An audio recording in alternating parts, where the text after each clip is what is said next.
Welcome, dads, to the Dad 316 podcast. I'm your host, Lyle Foxman. Dad 316 is a unique platform just for you. This isn't just your typical podcast. I'm dedicated to designing a community specifically for fathers like you and me who enjoy bonding over WWE wrestling with their kids. Hello, my name is Lyle Foxman, and welcome to the Dad 316 podcast. Today I have on an awesome guest. My first guest, this is the first episode. I'm super excited. Mr. Patrick Stims, who is the 2021 DDPY Positively Unstoppable Challenge winner. And I'm going to start out with, what brought you to DDPY and how'd you find out about it? Well, my life was in a tailspin in 2020 and the first part of 2021, and I needed to get my act together. I mean, plain and simple. And I had known about the DDPY or DDP yoga, whatever you want to call it, program for some time, but I wasn't taking advantage of it. And I found out about it through my love of professional wrestling.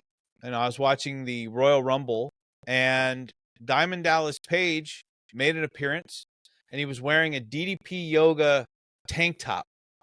And it was incredible. I was just like, oh, I always liked Dallas. And I was sitting with my buddy, and I'm like, what is DDP yoga?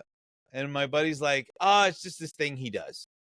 And so I didn't think much of it for a couple of years. And then all of a sudden, I just found myself, it was about 2019, and I'm looking up workout programs and half-heartedly trying to figure out what I was going to do. And I came across the Arthur Borman video, and that video was so inspiring that I immediately bought the DVDs, and I got a yoga mat, and I got everything, and I was ready to go. And I did it for like 2 weeks and quit.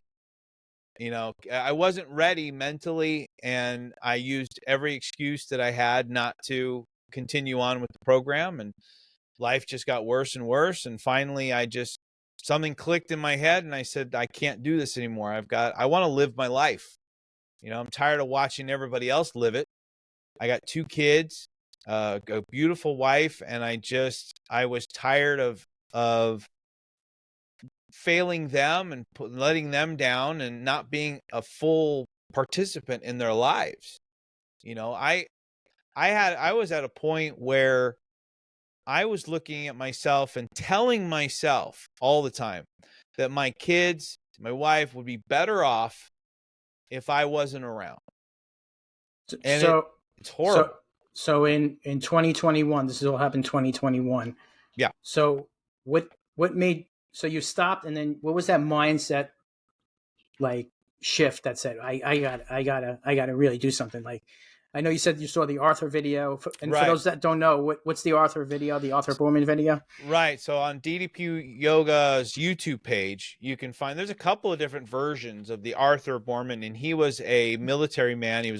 He did parachuting missions and stuff, and he was really in bad shape. He needed crutches to walk and everything, and he was about my size, almost 300 pounds, somewhere around there. And he just started losing weight, and he was walking. And then all of a sudden at the end of the video, he's running and just doing these incredible things. And he's a big part of the Relentless documentary for DDPY, which is really inspiring. And he has probably brought more people to the DDPY product than any one individual outside of DDP. So what was that? What brought you back? All right. Was the pandemic a big part of it? Because I know it's 2021. We were in the middle of that pandemic. Right. Well, 2020, I quit my job for personal reasons, and I had my own business that I had started at the beginning of 2020. And by March, we were sunk because the country was shut down. And so when I quit my job, though, I said, I'm going to focus on my business. And by November, it was, we were out of money. I was out of money, and we lost our house. Everything was just, like I said, it just snowballed out of control. And then we've moved into this little apartment here. I went back to work by February, and it was weird. I went through this kind of transitional phase where I was really doubting myself and I was really upset at myself. But then just being at my new job, I was able to walk a lot. And you kind of get in your own head when you walk a lot. And but the thoughts in my head It's like started meditation. changing. Right. And I went from really negative thoughts to all of a sudden they started changing. I was getting tired of telling myself all the negative stuff. And so I started changing the story that I told myself during my walks. And then I started challenging myself with those walks. And just before Easter, I went to my wife and I'm like, I think I'm going to do this. I'm really going to make an effort to get my health in check, get my life back, and be the husband and father that I need to be. And DDPY became a big part of that process. And I pulled out the DVDs. I opened up the book, went to the schedule, and I created a spreadsheet and I wrote down the schedule and held myself accountable. And then went and I logged how many steps I was going to take every day, set goals, set weight loss goals, all kinds of stuff. And I said, I'm going to take pictures every week. I'm going to take videos, like every couple of weeks or at least once a month, no less than that. And that was the beginning of it. And after that, it was just kind of celebrating those small victories as I went and the success that came with all that. And I couldn't have asked for more support at home. My wife stood by me and was strong for me. There's a lot of people who don't know this. The week after I started, this is the most incredible part of my story. The week after I started, my wife lost her biological father. And that alone could have derailed all of this because our first instinct would have been to drown our sorrows with food and everything. But then 48 hours later, my wife lost her stepfather, who was more of a father to her than her actual father. So within just a couple of days, she had lost both of her fathers, and it was soul crushing. And again, it could have derailed everything. And the one person who stayed strong was my wife. Yeah, having a great partner there it's amazing. Right. My wife also is a great partner. When we go through tough times, she's there to lift me up, and same thing, I'm there to lift her up when she's down as well. Right. So, at that time, you were at your heaviest. Where were you at your heaviest? I was probably somewhere around 325 at my heaviest. When I moved out of our house, I was about 315. Just the moving process, I lost weight because it's a tough process, right? And when I started the journey officially on Easter Sunday, I was 296. So that was my official starting weight. And when I finished the 2021 challenge, which was a whole nother story, the 2021 challenge, I was 176. So I had dropped 120 pounds. Wow. In those 6 months. So you lost that much in 6 months? Yeah. Wow. Yeah. So I found my magic formula. What'd you do diet wise there? Because physical fitness is part of it, but you need the diet. Diet is probably more important to weight loss or any health and fitness journey than even training, unless you're training to be an Olympic athlete or something. But for 16 weeks, I did very strict keto. And that turned my body into a fat burning machine. And it just was, It was really, really good. And you combine that with I also stayed at a caloric deficit. I started doing intermittent fasting at about 2 months in. And of course, walking every day, I got my steps up to like 30 to 35,000 steps a day. And you track that every day? Yeah. Yep. I used my Apple Watch to track all my steps and my calories burned and everything, my heart rate throughout every day. And then of course, 3 to 4 times a week, I had my DDPY at the time. And now it's like almost every day now. But it was and after 16 weeks, then I had understood I had to transition because keto was not going to be a long-term dietary lifestyle for me. And so I basically all I did was I took my macros, which was for keto is high fat, medium proteins, low carb, and I just swapped the fat and the proteins. And I went high protein, medium fat, healthy fat. I'm always stressing that, and low carb. And I basically stuck with that ever since. And was there a book that you read or a certain person that you followed with the diet?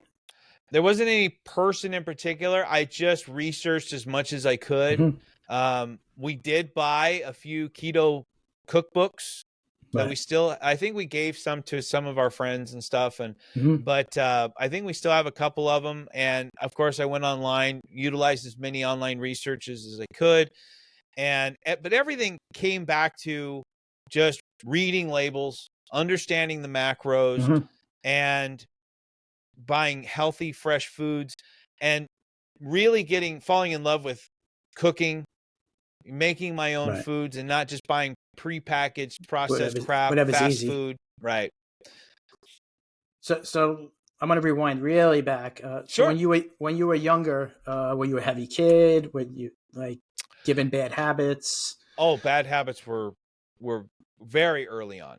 My mother, I mean, I'm not blaming, let me be clear. I don't blame anybody. I've been through therapy where I've had a therapist tell me that, my father was to blame for this, my mother was to blame for this. And it's like, at some point you just got to take responsibility for yourself. Yeah, no, you got to hold yourself accountable. Right. So I'm not blaming anyone. Okay. My mother worked at Del Taco for years.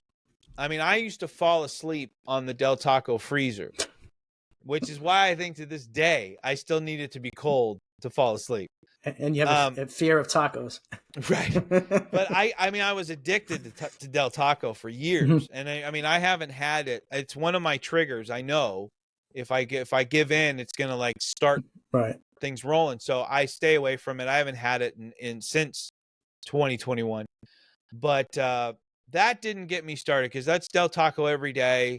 My father was like a lot of processed foods, a lot of prepackaged stuff. He didn't cook at all, and our fridge was barren most of the time. It was just you just grabbed food as needed and didn't matter. But I was a heavy kid most of my life. And then once I got into high school, it was kind of yo-yo up and down. My adult life, it was like I would get really heavy. And at one point I did have an eating disorder. I was bulimic in my late teens, early 20s, and got down to about 160 pounds, like really light for me at that time. And then, once I got over that and I beat that, I mean, it's something that'll stick with me, and it's something I'll have to fight and work on my whole life, like any addiction, like smoking, drinking. And so the weight packed back on. I got married, and when we got pregnant with my first son, Seth, I gained more weight than she did. And I had like all those like sympathy things. Oh, I had them. Right. Sympathy, pain, sympathy. Right. Cravings. But it didn't help that my wife had the weirdest cravings, and it wasn't like weird as her. Like I've heard people have like, oh, I wanted pickle and mayo or some weird combo of things. My wife just wanted a little bit of everything. So I would leave work and know that it was going to take me about an hour to get home because I was going to have to stop at Jack in the Box for tacos. I was going to have to stop at Del Taco for cheese fries. McDonald's for parfaits. And I used to know exactly what I was getting everywhere. You knew the routine. It was like bringing you to an unhealthy routine. Yeah. And I would pick and eat as I'm driving home just because that way it didn't look like I was eating quite as much as her. But I definitely engaged quite a lot back then. And so I just kept packing on. And again, it was kind of yo-yoing up and down for a while. I found keto at one point, dropped about 50 pounds. And then I was in my hit and run accident where I was hit by an impaired driver, totaled my car. I was out of work for 3 months, and there went everything that I had put into dropping weight at that time. And because I never found anything that was sustainable. for me. Right. I wasn't in love with the workout program. I knew that keto wasn't a long-term solution, so I didn't plan on what to do when you weren't on it. The mental process wasn't Mm-hmm. there, you know. Yeah. So now you went from unhealthy habits, DDPY, to bringing you back to having this more positive self-talk. How has that? Because this is a podcast about dads, right? Right. So how has this impacted you and your relationship with your kids, but also giving them the healthy habits and positive mindset, and being able? I'm sure you could do a lot more now. I know, like, Right. even since I lost weight. I lost about 30 pounds since DDP, and I don't have back problems anymore. I'm off certain medications now. Right. So how has that impacted, you with your kids and your wife as well? Oh, it's fantastic. Like I said before, I was always living life on the sidelines. I was watching everybody else do stuff. And then all of a sudden I was participating. If my kids wanted to go to the park and play basketball, I was out there playing with them, not just Right. going like, hey, good shot. I wasn't afraid to get out there, and that was really impactful because now they're participating with dad. Mm-hmm. Right. And my wife can take a break from time to time so that I can go play and everything like that. And the whole thing that I wanted to do was not just be there with them, but like you said, I wanted to give them an Mm-hmm. example. I wanted to be the father that my kids could look up to, because I was never that before. Even though I'm sure that they would tell you different. My kids would probably say, no, we always loved dad and we always looked up to dad. I didn't feel like I was living up to that. And I remember as I was going through my weight loss journey, I called my mom up because for my 60th, or for my mom's 60th birthday. Got a little time. Right. She went skydiving. And I called my mom and asked her about it and everything. And I'm like, what's the weight limit and all this other stuff? And she told me, and I said, okay. I said, I think that's going to be my big moment. That's where I'm going to show my kids, like, dad's living life now, not taking a breather, not just watching everybody else do things. I'm going to go out there and do it. And I'm going to do it the biggest way I know how. And that's jumping out of an airplane, and I did it. And it was the coolest moment. There's nothing like that feeling of falling, 10, 15,000 feet, whatever, however high up you are. It's unbelievable. And they're watching. Did you do it with your mother? Did you jump with your mom? She did jump with me. That's awesome. Yeah. She was like, okay, yeah, we'll do that for your birthday. And then she's like, oh, I'm doing it with you. And I'm like, okay. It was really, really cool. And ever since then, it's like, trying to instill in them those values that I've now come to embrace fully, which is, take care of yourself now. I'm trying to show them, don't wait till you're 40 to make those changes in your life. Do it now so that when you hit 40, they're already habits and you're already living your best life. I don't want my kids growing up like I did for 13, 14 years with shoulder arthritis that's so bad you can barely move it. And if I shot a basketball before, I would have to be within 5 to 10 feet at most from the basket. Otherwise I couldn't even reach the basket with a shot. I couldn't play catch.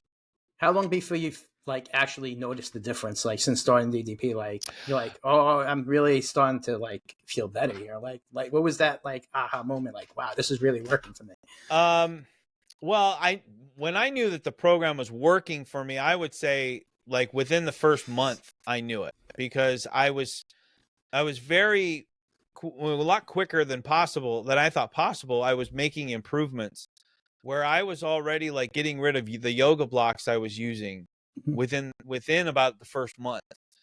But when it really hit me was there were things I hadn't even attempted because of the pain, and arthritic pain doesn't go away no matter what you do. Right. It's always there. More of a medical. Right. But it did alleviate pain for a short-term period of time. And my son and I went out to play basketball, and I just was shooting hoops without a thought, without a care in the world.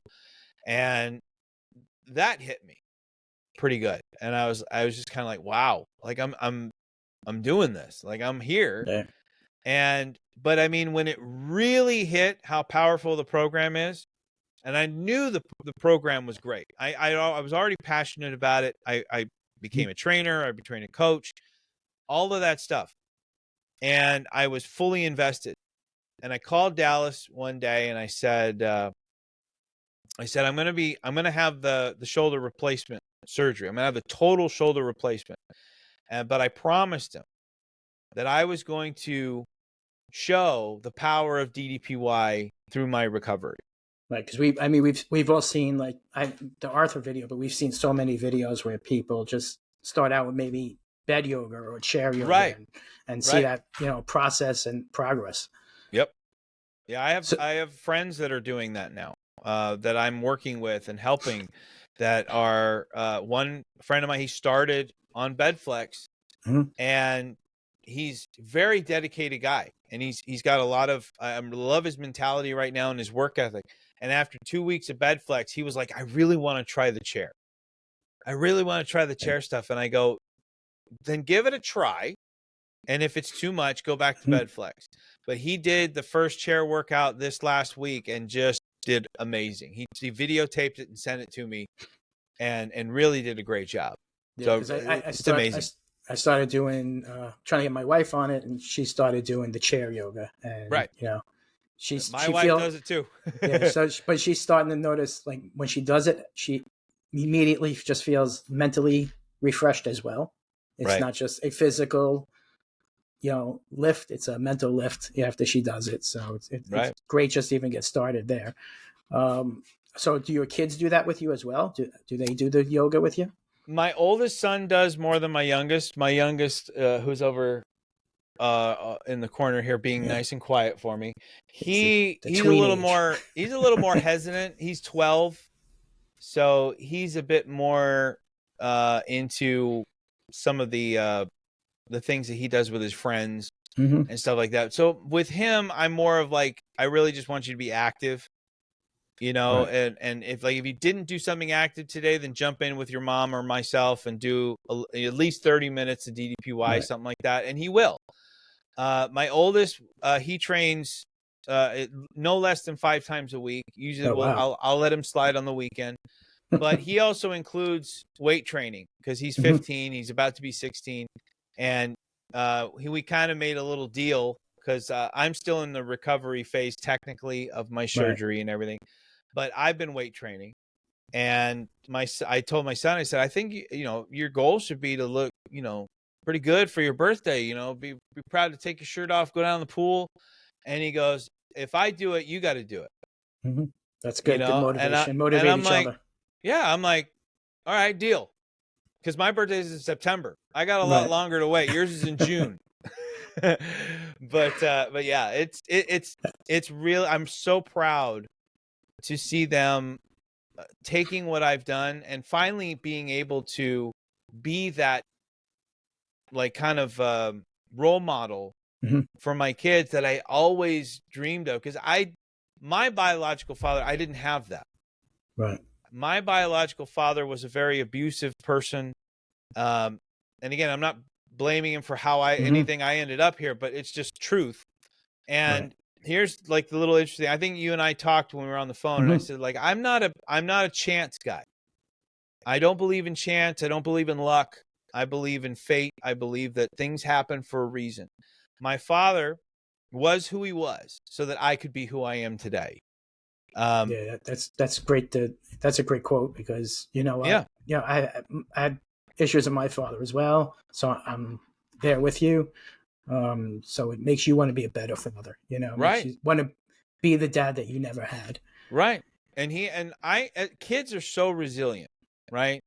When I was a kid, I needed to find an escape from what I was dealing with, physical, mental, and all that stuff. And that's where wrestling came into play. Yeah. Because I was going to get to the wrestling, so I'm glad you brought it up.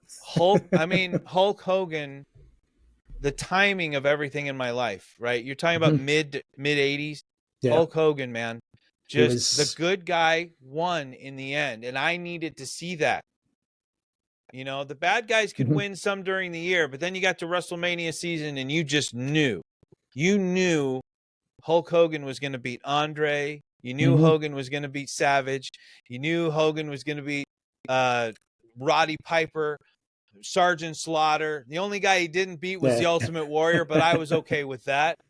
So I'm assuming Hulk Hogan was your go-to guy when you were younger? For a long time, he was. It was like Hogan or bust up until about 90.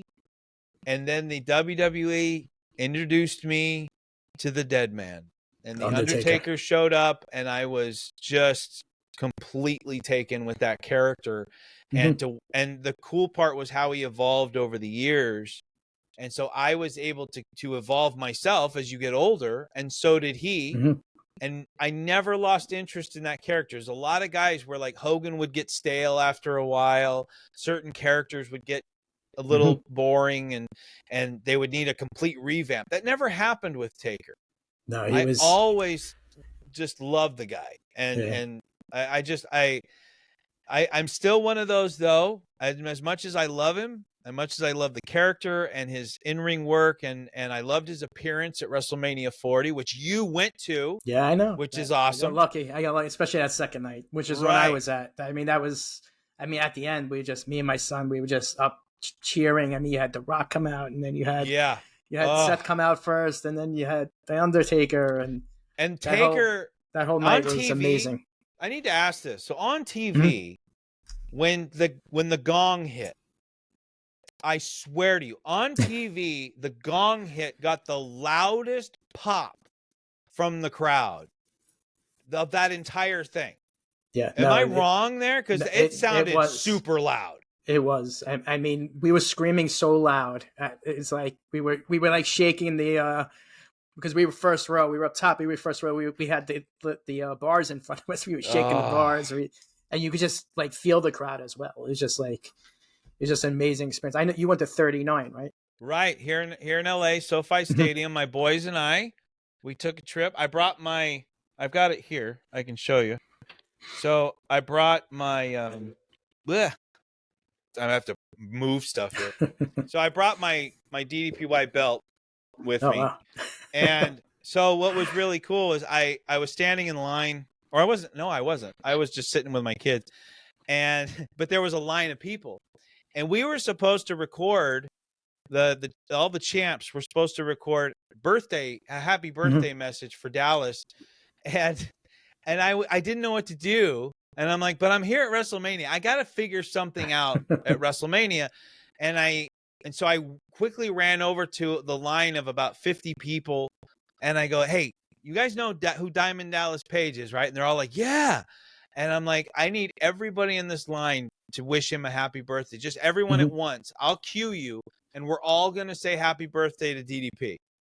And so that's what I did. I got the whole line to shout that. And I probably talked to about a dozen people who saw the belt, who didn't recognize what the belt was. And then they're like, what's this? What is this? And you want to talk about DDPY? I'm more than happy to do that. Let's talk about DDPY. Yeah. You know, so it was cool.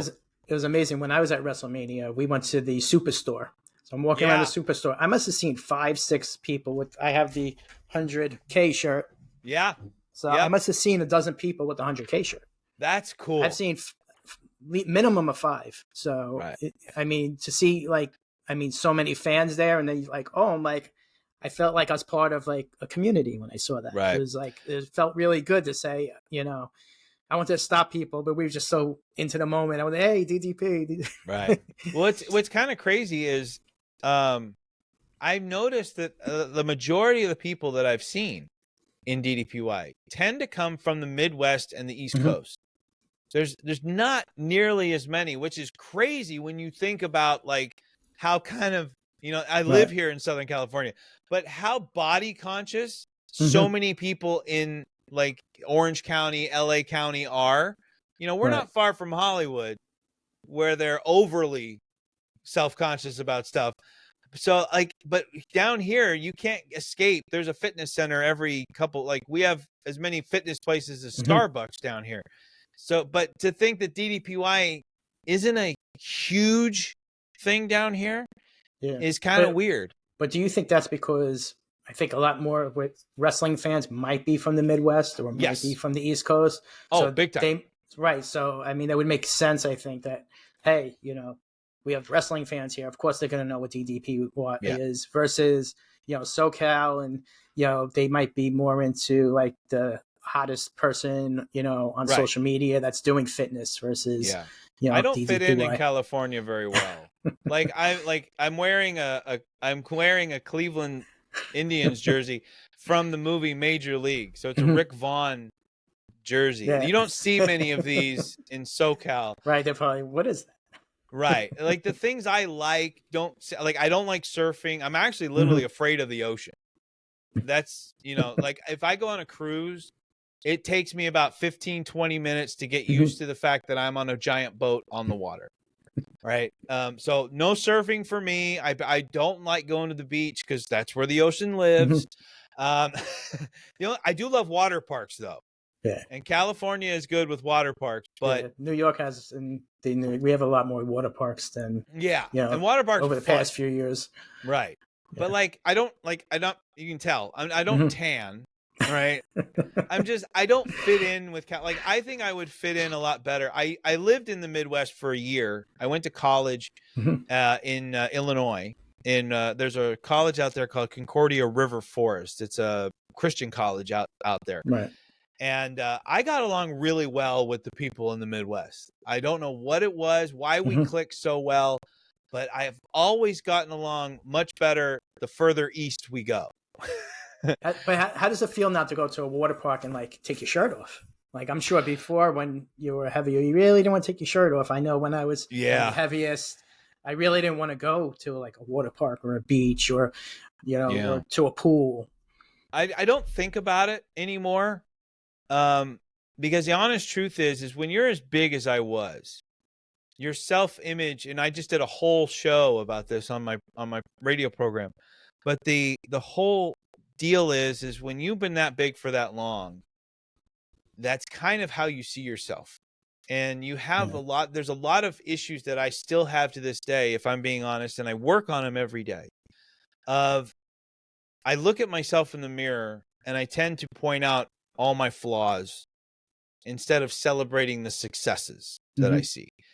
And that's an issue. It's a mental issue that I have to conquer, and I will conquer it. It's just, it's going to take time.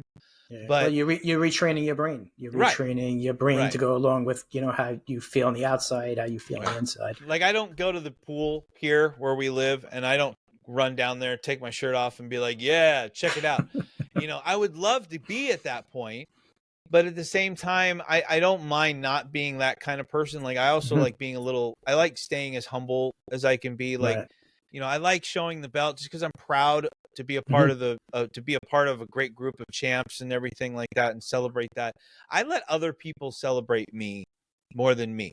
Right. Right. Like my mom, I'll show you this. My mom is so awesome. My mom made this for me after I became a DDPY champ. She had this made. And then we also had this made. It needs a little belt. Which is I have my own Funko. Oh yeah, I've seen those too. So he's got a yoga mat, and the only thing we didn't think to do was I couldn't lift weights back then because of my shoulder. So we put headphones in because of the radio stuff. And I like to record, as you talked about, I like to sing and record and stuff. So we did the headphones instead. But really, I mean, like I said, I try not to celebrate me and think, oh, look at me. So if you see me posting on Facebook, you'll notice there's kind of a thread here where it's I'll say what I'm doing, but I'm trying to say it in a way that helps you, the reader, that maybe inspires you to go out and do something that maybe you didn't think you were capable of doing, or even on my personal Facebook page, if I have something that's bothering me, I usually don't like sharing anything negative. But if I feel like I need to, it's because I know how to end my post with something that has hope in it.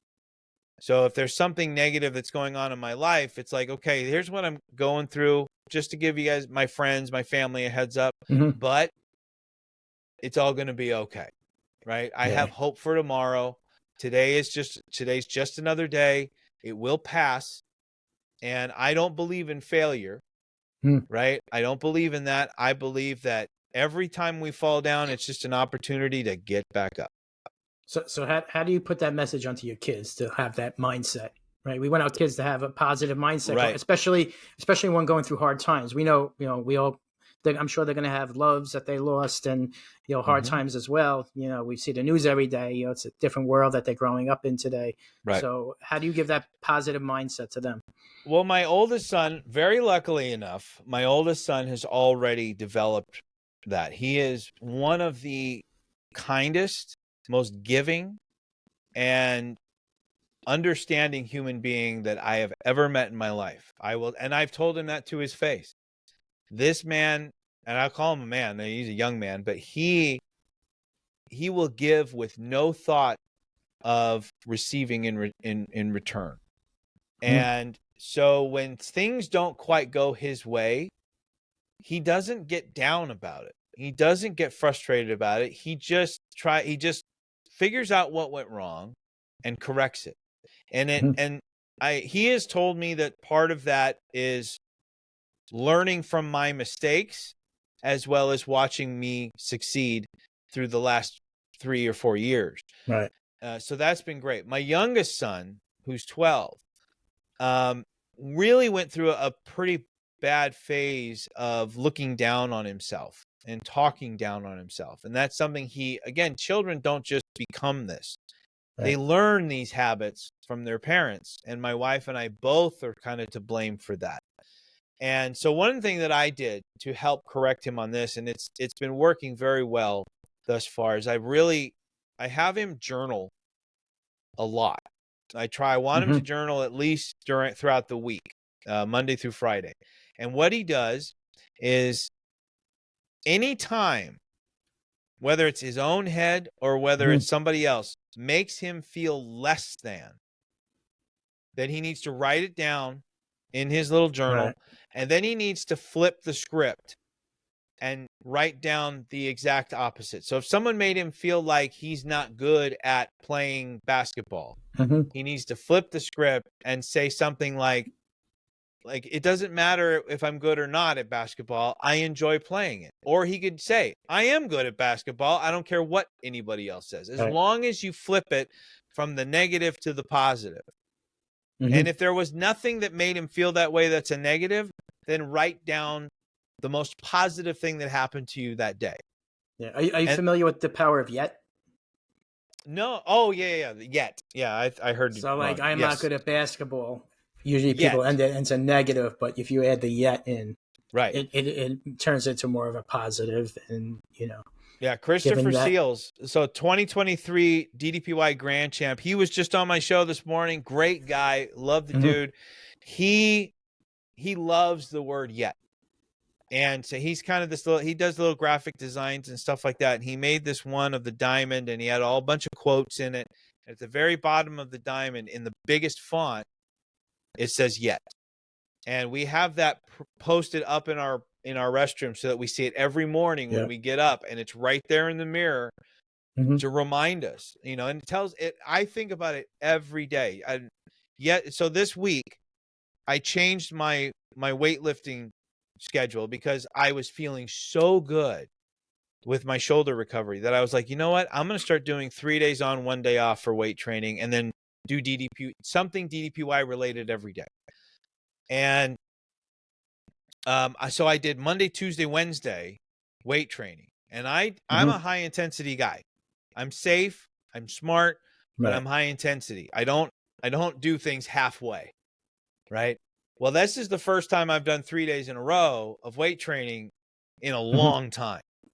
And so I started feeling a pinch back here at the back of my neck and towards the upper lats and the rotator cuff. Right. So you got to take that break. All of that was just repaired with the shoulder replacement. So I took my day off on Thursday, like I was supposed to, but I didn't do a DDPY either. I just sat on that recliner over there and I iced my arm for about 3 hours, just on and off. And then on Friday, I was like, okay, let's get back into this. And I usually do 8 exercises every day that I train. I got through 4 and I was done. My whole body was exhausted, and my arm, this whole part here that I talked about, was just throbbing. So I was like, I got to stop. And I did. I stopped in a way. I still did core. I still did another 30 minutes of ab workouts, but I stopped with the weight training. And today we got done with the show, and I pulled my wife aside and I just said, you know, no matter what happens, I always have to think smart with my shoulder. And I think this applies to anybody and everybody out there who's going through this kind of a journey. And I just said, I'm going to take today off at minimum. Without feeling guilty. Right. I'm like, I'm not going to beat myself up about it, but I need to let you know, because she holds me accountable. I tell her what my schedule is. And I pointed out why. And she said, nope, I wouldn't let you if I knew what you were feeling. Because I try to be the tough guy from time to time, but I can't do that with this, because I don't want to go back under the knife anytime soon. Well, I mean, I know I've been doing the power cuff, so Yep, starting in January, I gave myself a little bit of a challenge, which was not to skip a day. Right. And my go-to, even if I don't do a larger one, like a 45-minute or 30-minute one, I'll still do the wake-up one. Because the wake-up I could do consistent every day. Right. You know, even if it's 11, 12 minutes, it's better than no minutes. Yeah. So I've been doing cuffs. Yeah. So I started doing the power cuffs maybe about 5 months ago, like when I started a little bit more. And and I know during the videos that they say do every other day, so you give a body a rest from the weights. Right, especially because they do push-pull. Right? You can't do push-pull on consecutive days. Right. Because, like you said, because rest. Because if you pull down for a back exercise, let's say you do a lat pull down, you're also training the bicep when you do it. So if you then do the biceps and triceps the next day, you're overtraining the bicep, and you're ruining its chance of recovery. So when I do a 3-day on, 1-day off thing, I don't do the workouts on the app. I use those to work myself back into training again after surgery. So I do what I call my overload phase, which is day 1 is chest and triceps. Day 2 is back and biceps. Day 3 is shoulders and legs. And that gives me the ability to hit every individual muscle group without having to worry about another one on the next day. And then I get plenty of rest and recovery time for each muscle group. So when did you go from, following, strictly what DDPY, his, program versus, just starting to take his exercises and making them your own into your own type of routine? Well, the DDPY workouts themselves, I started customizing them for myself when I became an instructor.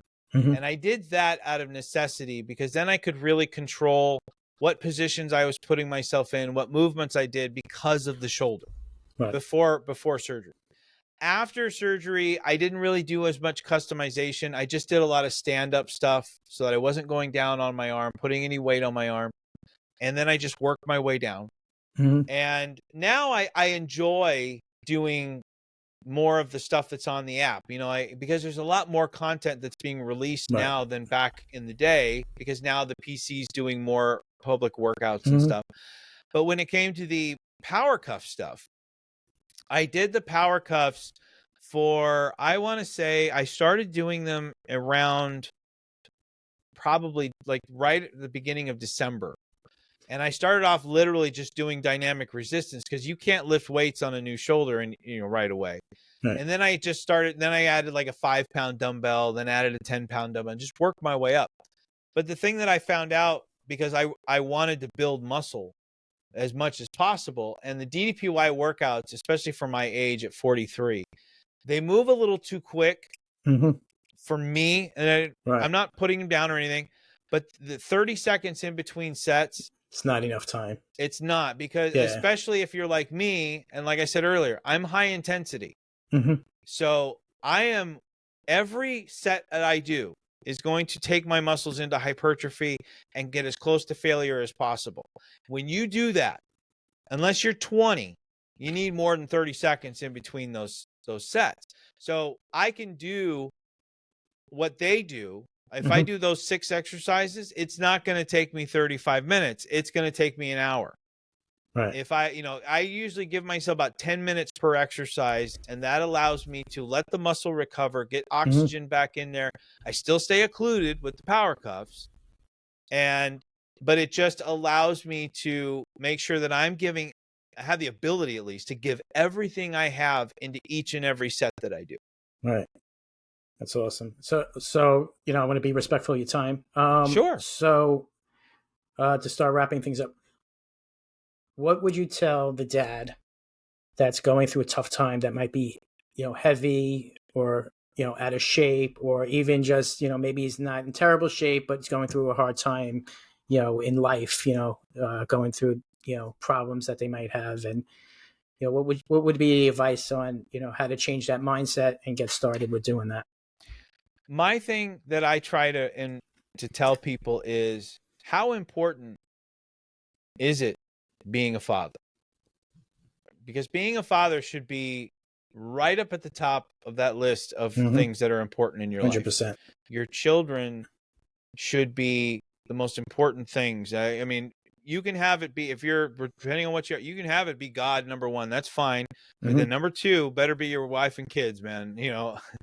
And if you truly love your children, which I don't think that's a question, but I'm going to say, if you truly love your children, for them and for you, wouldn't you want to be there for every single moment? Yeah.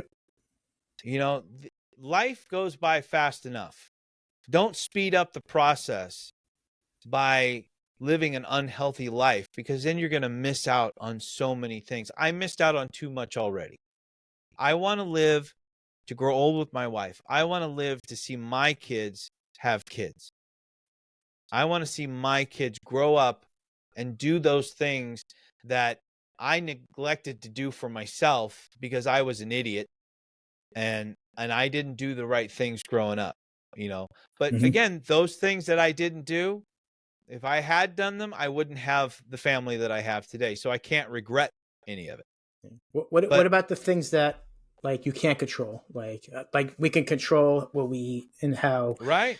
Right. But what about, the dad that's going through a job loss, or the dad that's going and they're in that depression mode because they're going through those things? So Dallas has a thing that I learned from him, that was, life is 10% what happens to you, and it's 90% how you react to it. There's always 100% of the time, there is always another way of viewing life. That's great. When something bad happens to you, there is a way, and this is why people call me annoyingly positive. There is always a way to spin it, so that you start to see things in a different way. Yeah, losing your job sucks. I've been there. Losing your business sucks. But if I hadn't done that, if I hadn't gone through all the negative that I went through, I might not be sitting here today talking with you.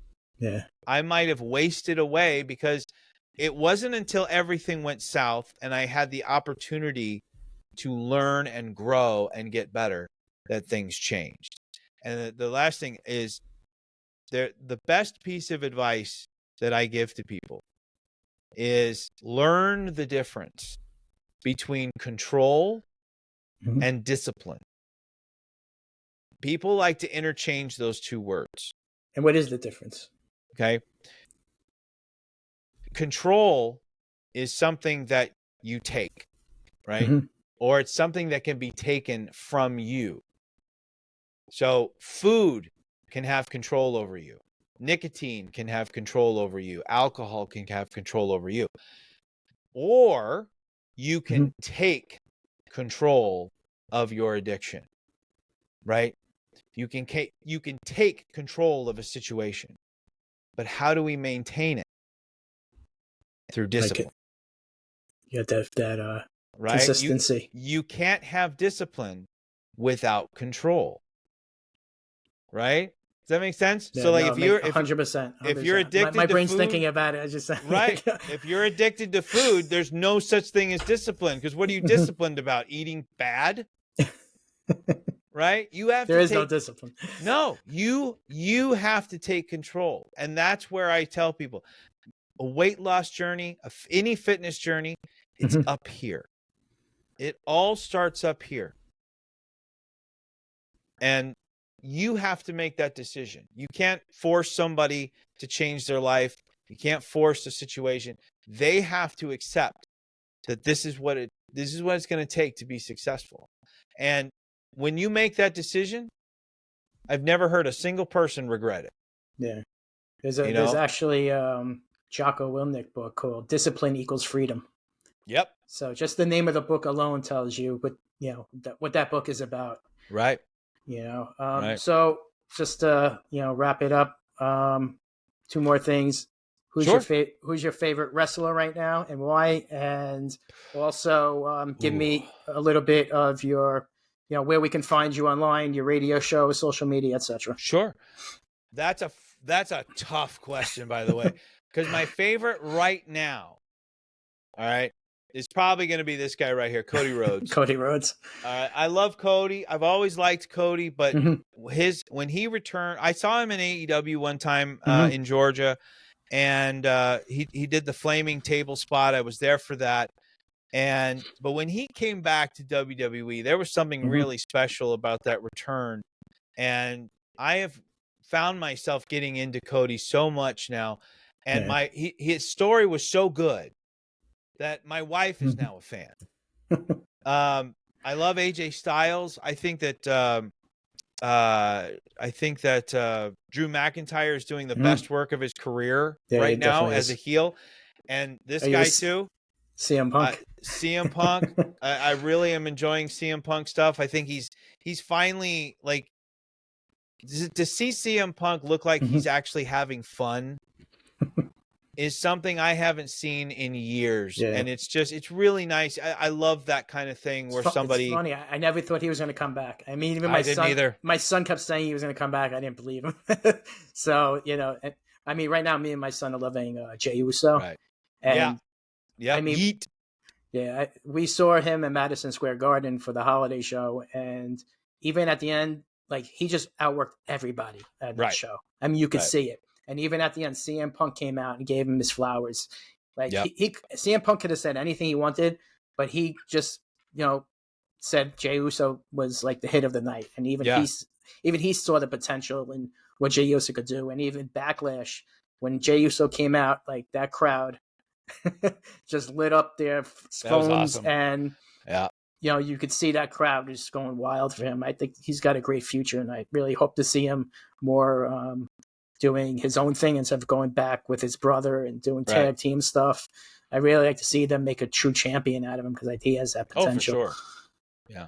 Yeah. And then as far as what I'm up to, so you can find me. There's multiple places. So in terms of Facebook, we've got For You Productions, and we've got the For You Health and Fitness. So you can find me on both of those on Facebook.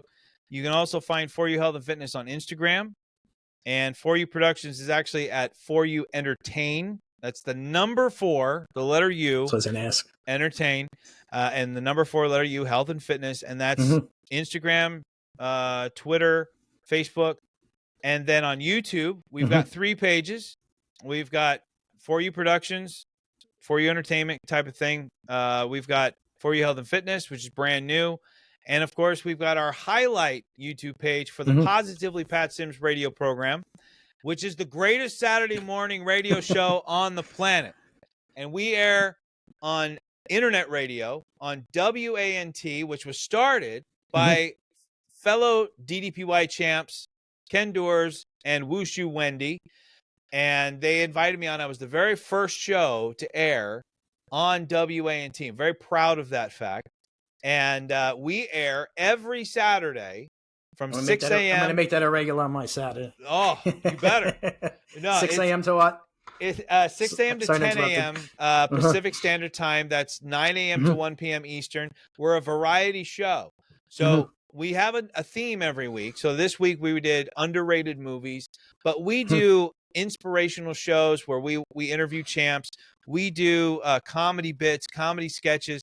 We did a recreation where I did the majority of the voices, but I also had family and friends on, and we recreated the War of the Worlds last year for Halloween. Awesome. We're going to be doing a lot of stuff like that. We play music. We also do live streams on Facebook and YouTube so that we can be as interactive as possible. I wish that's what I did for a living. Sounds like you have a fun life. To be honest. Oh, it's a busy one though. Like, yeah. I'm nonstop, man. What about if somebody wants to hire you for a coach to be a DDPY coach? Yeah, they can go to ddpyoga.com, and under the program section, you'll find the fast track coaching program, and just go to select a coach, and you will find me there, Patrick Sims. I right now I'm like third on the list. If you do the featured one, it's Pam, and then it's Dr. Tom, who is my mentor. Right. Dr. Tom awesome. Whalen. I do a lot of his workouts. Yep. And then you got me right underneath it, and I'm doing the diamond cutter sign right there. And it's a great way to really get invested in the DDPY program. If you're struggling with accountability, if you're struggling with what do I do? How do I do it? I need help with nutrition. I need inspiration. Maybe you just need somebody like I said, who's annoyingly positive. To when you're having a bad day, you just need somebody that can turn that switch and help you turn things around. And that's really kind of my thing, and I really like to do. Yeah. I don't like seeing anybody look at things in a bad way. I like showing them there's a different way of seeing things. Yeah. And we see that with DDP, I see his messages every day, and it's just great, to follow him and be part of the Facebook group. I mean, the DDPY Facebook group is just amazing to see transformations and people feeling positive. And it's usually the social media world is negative, and but that page, I love going there because I just love seeing the positivity and the support by the DDPY community. It's just amazing support as well. You could show a picture and people root you on. Yeah, it's great. It is the greatest community on Facebook, on any social media platform. And you said it. That's why. There's no bashing each other. There's no, it's everyone coming in to lift each other up. That's why I joined in the first place. I joined the DDPY and the challenge. I didn't join to win anything. Right. I didn't join to win a belt. I didn't join to win the challenge. I joined because I needed that motivation and that inspiration and accountability, to lift me up, to take me to new heights. And so the championship thing, that happened. Just the cherry on top. Right. That just happened because I guess I showed them that I was the real deal. And they're looking for people to represent DDPY, and they saw something in me that even at that time I hadn't found it yet. Right. But hopefully I've made them proud. You make all of us proud, Pat. You're a great role model, to other dads and your kids, and I really appreciate you coming on and giving me your time, because time is our currency. Yeah, so pretty much. I appreciate it, and thank you very much. All right, sir. Enjoyed it. Thank you. Like us below and find us online at Dad316.